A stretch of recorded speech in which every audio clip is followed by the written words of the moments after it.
नमस्कार, आपण पाहता हिरकणी न्यूज. हिरकणी न्यूज प्रत्येक क्षण ताज्या घडामोडी आणि महत्त्वाच्या प्रत्येक बातमीसाठी नेहमी तत्पर. मिरजमधील बळीराजा वॉटर पार्क वादात निकृष्ट सुविधा, सुरक्षेचा अभाव, तात्काळ कारवाईची मागणी. मिरज शहरातील बळीराजा वॉटर पार्क सध्या वादाच्या भोवऱ्यात सापडले आहे. पार्कमधील सुविधा, स्वच्छता आणि सुरक्षेच्या मुद्द्यावर गंभीर आरोप करण्यात आले आहेत. भाजप अल्पसंख्याक आघाडीकडून या प्रकरणी थेट तहसीलदारांकडे तक्रार दाखल करण्यात आली असून वॉटर पार्कवर तात्काळ कारवाईची मागणी जोर धरत आहे. नेमकं काय आहे प्रकरण, पाहूया या रिपोर्टमधून. मिरजमधील बळीराजा वॉटर पार्कच्या कारभारावर गंभीर प्रश्नचिन्ह उपस्थित करण्यात आले आहे.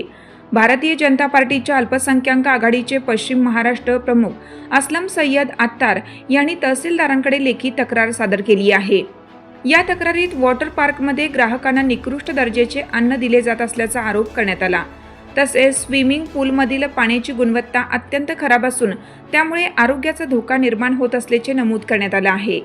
नियमांचे उल्लंघन करत मोठ्या आवाजात डीजे वाजवला जात असल्याने परिसरातील शांतता भंग होत असल्याची तक्रारही करण्यात आली आहे. याशिवाय प्रचंड गर्दी असूनही आपत्कालीन सेवा आणि अग्निशामक यंत्रणेचा अभाव असल्याचंही निदर्शनास आले आहे. या सर्व बाबींची गंभीर दखल घेत प्रशासनाने तात्काळ चौकशी करून संबंधितांवर कठोर कारवाई करावी आणि वॉटर पार्क बंद करावे अशी मागणी करण्यात आली आहे. या प्रकरणावर प्रशासन काय भूमिका घेते याकडे आता मिरजकरांचं लक्ष लागलं आहे. बळीराजा ॲग्रो टुरिझम यांची आमच्याकडे गेल्या काही दिवसांपासून वारंवार तक्रारी येत आहेत. त्या तक्रारीच्या अनुषंगाने आम्ही मिरजचे तहसीलदार, मिरज ग्रामीणचे पोलीस निरीक्षक आणि अन्न औषधचे आयुक्त यांच्याकडे आम्ही बळीराजा ॲग्रो टुरिझमची रीतसर तक्रार दिलेली आहे.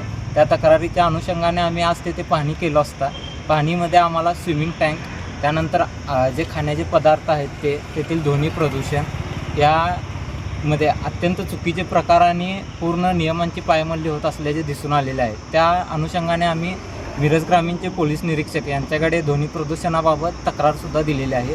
राहिलेल्या ज्या परवानग्या आहेत त्याबाबतचे आम्ही निवेदन तहसीलदार मॅडम आणि अन्न औषधचे आयुक्त त्यांच्याकडे दिलेलं आहे. जर अन्न औषधचे अधिकारी, तहसीलदार मॅडम आणि पोलीस निरीक्षकांनी येत्या 8 दिवसामध्ये बळीराजा ॲग्रो टुरिझमवर जर कारवाई नाही केली तर त्याच्या निषेधार्थ आम्ही कलेक्टर साहेबांकडे दाद मागून उपोषणास बसण्याची आमची तयारी आहे.